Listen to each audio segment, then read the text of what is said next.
आप सब महानुभावों का स्वागत करता हूं, अभिनंदन करता हूं 92.7 बिग एफएम के इस प्रोग्राम में।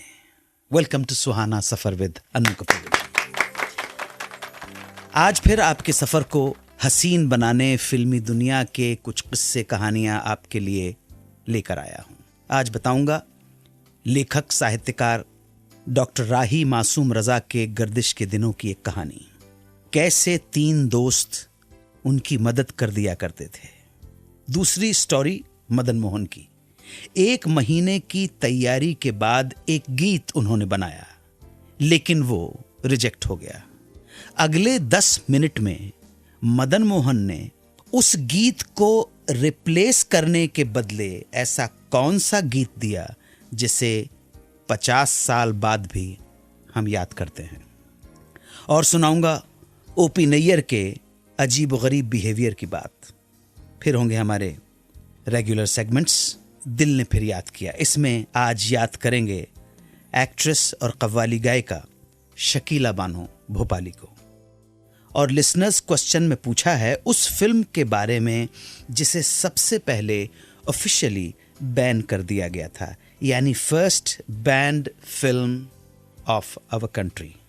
तो चलिए सफर शुरू करते हैं। गोलमाल, नाचे मयूरी, मैं तुलसी तेरे आंगन की और लम्हे जैसी फिल्मों के डायलॉग राइटर राही मासूम रजा जब इंडस्ट्री में पांव जमाने की कोशिश कर रहे थे, तब उन्हें बहुत बुरे दिनों से गुजरना पड़ा। हालात इतने खराब थे कि जब उनकी बेटी का जन्म हुआ तो उनके पास हॉस्पिटल का बिल भरने के पैसे तलक नहीं थे। ऐसे में उनकी मदद की उनके 3 खास दोस्तों ने, जो उस वक्त हिंदुस्तान के बड़े राइटर्स में गिने जाते थे। कृष्णचंद्र, धर्मवीर भारती और कमलेश्वर। इन तीनों को मालूम था कि राही मासूम रजा बेहद खुददार आदमी है, वो किसी के सामने हाथ नहीं फैलाएगा।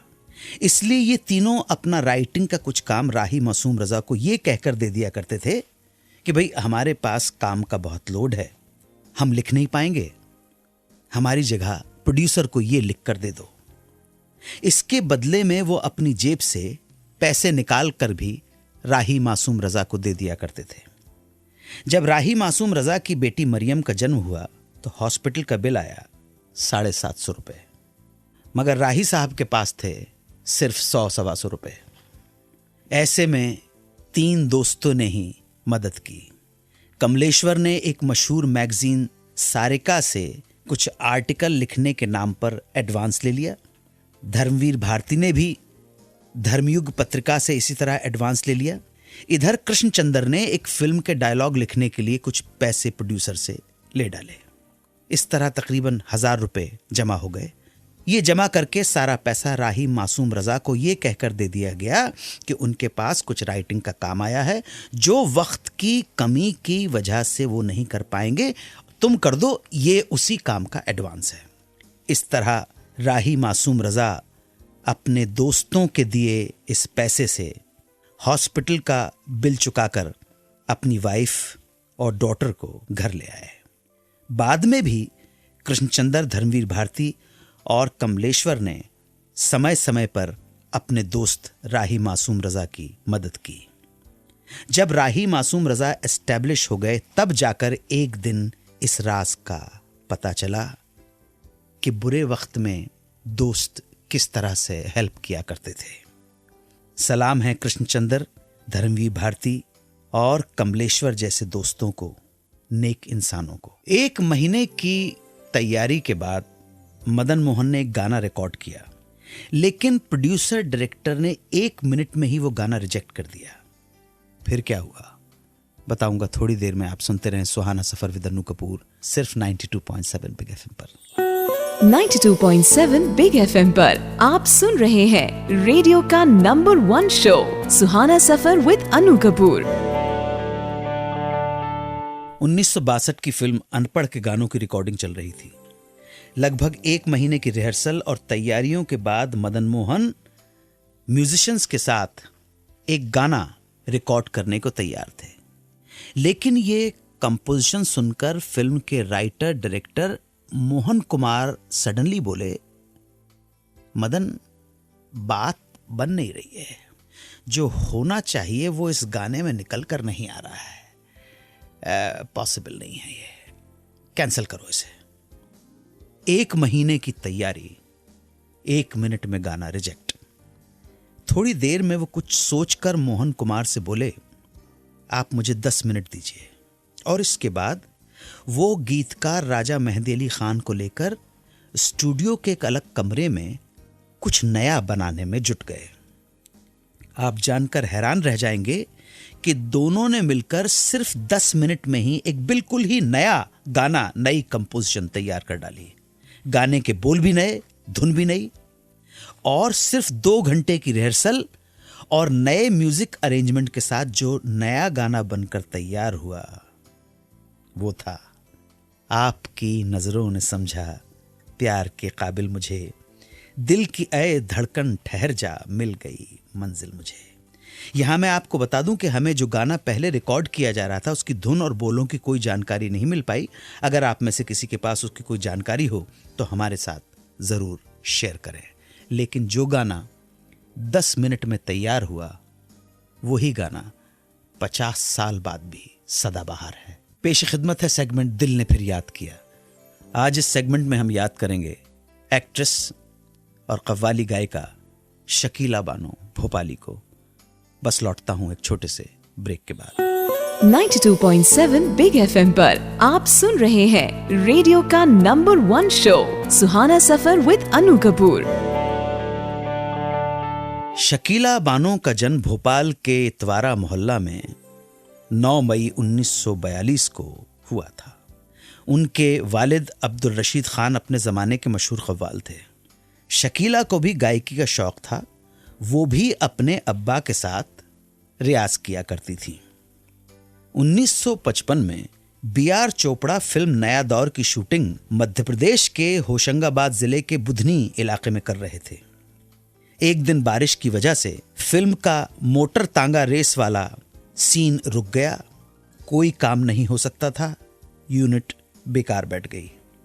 दिलीप कुमार ने टाइम पास करने के लिए, सबका मन लगाने के लिए, बहलाने के लिए कव्वाली की महफिल सजाने की चर्चा की। जल्दी ही जो कव्वाल ढूंढे गए वो थे शकीला के अब्बा अब्दुल रशीद खान।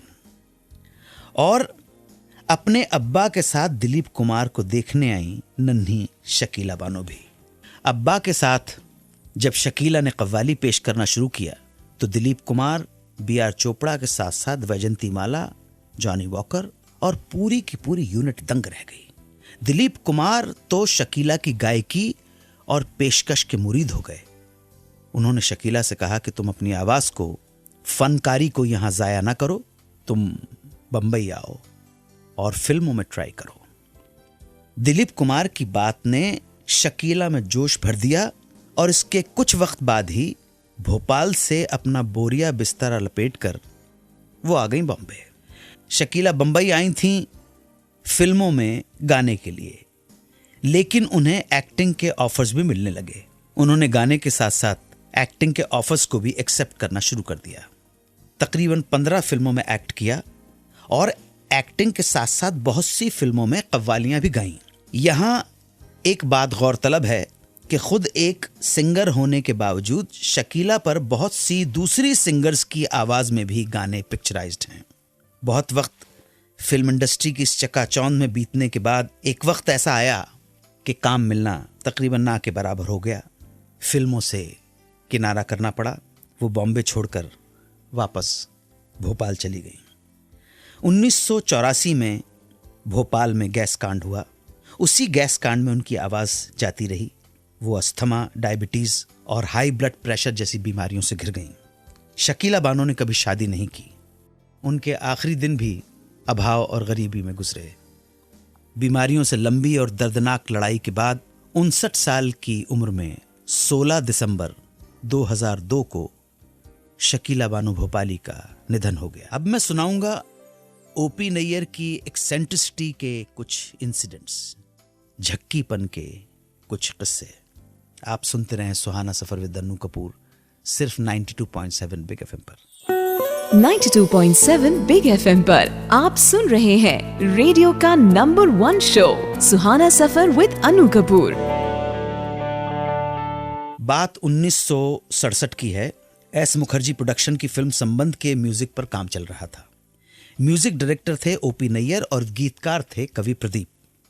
2-4 दिन तो दोनों के बीच म्यूजिक सेटिंग होती रही, पर एक दिन अचानक ओपी नैयर को पता नहीं क्या हुआ कि उन्होंने एक फरमान जारी कर दिया।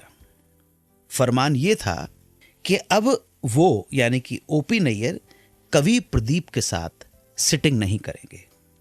एस मुखर्जी साहब ने जब इसका कारण जानना चाहा तो उन्होंने कहा कि मुझे प्रदीप जी की शक्ल पसंद नहीं है। ओपी नैयर की यह बात एस मुखर्जी को भी बड़ी अजीब लगी, मगर उनके नेचर को देखते हुए उनसे बहस करने की बजाय कवि प्रदीप को समझाना ही उन्होंने बेहतर समझा। प्रदीप जी बड़े सरल और सज्जन स्वभाव के व्यक्ति थे, इसलिए एस मुखर्जी की प्रॉब्लम समझते हुए वो मान गए। इसके बाद वो संबंध के गीत लिखकर किसी आदमी के हाथों नैयर साहब के घर भिजवा दिया करते थे। ऐसा ही एक और वाकया गीतकार अनजान के साथ भी हुआ। अनजान ओपी नैयर के साथ फिल्म कर रहे थे, बहारें फिर भी आएंगी। एक दिन ओपी नैयर ने अनजान से बड़े प्यार से कहा कि अनजान साहब, आप मेरे पास ना आया करें। अनजान साहब घबरा गए, क्या खता हो गई, गलती क्या हो गई। उन्होंने नैयर साहब से वजह जानना चाहिए तो ओपी नैयर ने कहा कि यार सुनो, तुम बहुत शरीफ आदमी हो और मैं मुंहफट आदमी हूं। मुझे अच्छा नहीं लगेगा अगर तुम्हारे मुंह पर ही मेरे मुंह से कुछ गाली गलौज हो जाए।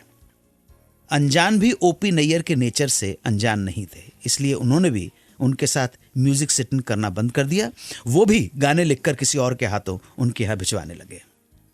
मगर नैयर साहब में इन खराब आदतों के साथ साथ एक अच्छी आदत भी थी कि वो कवि प्रदीप के लिखे बोल हों या अनजान साहब के लिखे बोल हों, उनमें कभी फेर बदल नहीं किया करते थे।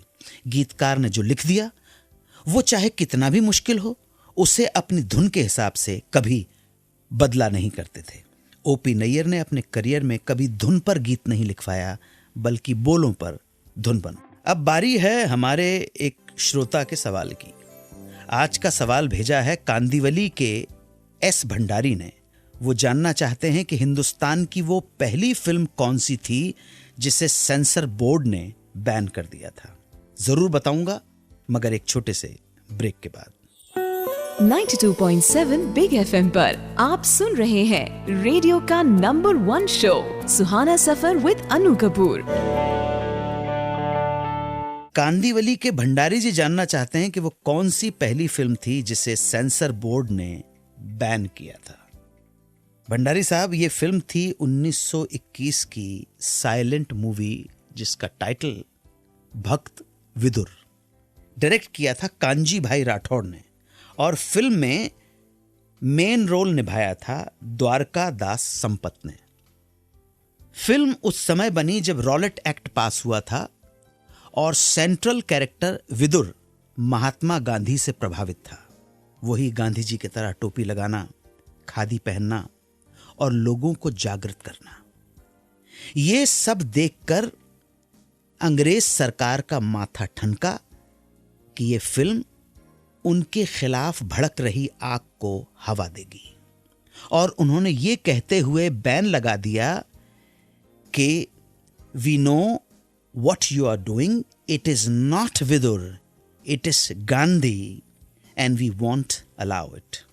और सेंसर रिपोर्ट में लिखा, it is likely to provoke dissatisfaction against government and incite people to non cooperation. So Bhandari Sahab, it became the first film to be banned by censor board and the government of India under British regime.